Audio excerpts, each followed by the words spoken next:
By the end of the following week, there were 4 further entries in my diary. I hated writing them down, but my mother seemed to enjoy reading them. I was tempted to write nothing and claim that my strange dreams had stopped, but on the one hand I knew that my mother wouldn't believe me, and on the other, I hoped that by writing them down, then maybe they would eventually stop. I still find it interesting that in none of your dreams you actually want to dress like a girl, yet you don't seem to protest too much, she said. I replied with a blunt and possibly dishonest "I do." Mum smiled at me before rereading the most recent entry in my dream diary. It was just a run-of-the-mill school-based dream in which I'd slipped down a grassy bank and my trousers got all muddy. And such is the nature of my dreams, all they had in the lost property box was skirts and PE kits. I recalled protesting after putting it on. My bare hairy legs looked ridiculous, especially with my boys' shoes and socks. The compromise was a pair of tights, which did feel better since the skirt was quite short. You protested, but not much. Mum told me before asking if I came home wearing my skirt and tights. They weren't mine. I insisted, before recalling the closing moments of that particular dream.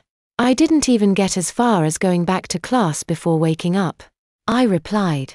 I wonder what I'd have said if you did come home dressed as a schoolgirl, my mother mused. What on earth are you wearing? I dryly suggested.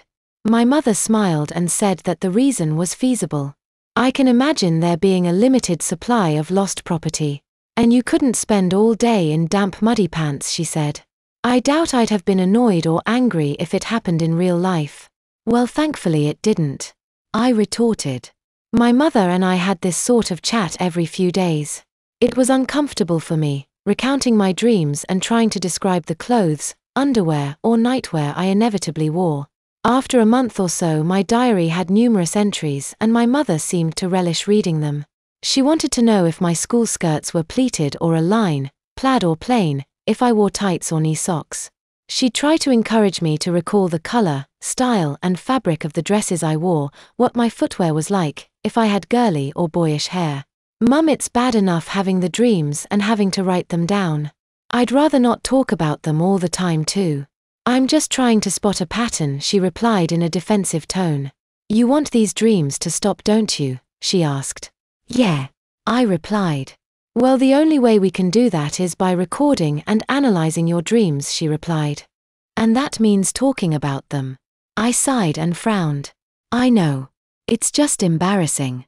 I admitted. You must think I'm a right. I think nothing of the sort, Peter, she quickly interjected. If anything, I think the way you're tacking them is really quite brave, she said. It'd be far easier to pretend you're not having them. I appreciated her words but felt somewhat patronized. I cast her a pursed smile before exhaling slowly through my nostrils. The next morning I woke with no recollection of having a dream that night. In fact, I didn't dream the following night either. But the next night, I had a most vivid dream in which I'd got in trouble for snapping the girls' bra straps at school. My mother, or mother figure, was asked to come in to meet with my head of year and between them, decided that the best way to both punish me and curb my teasing of the girls would be to make me wear a bra. As my mother read the entry in my dream diary, she asked if it was one that I couldn't remove. I shook my head and said it was a normal one. My mother asked what color. White. I replied. And did you have to wear matching knickers too? She asked. I wasn't sure, so replied with a maybe. And did everyone at school know about your bra? I nodded. They could see it through my shirt and the girls kept snapping the strap. Mum smiled. So you learnt your lesson then? I shrugged. I guess. I replied, before saying it was only a dream. Was it a wet dream? She asked. I felt myself blush and guiltily I nodded.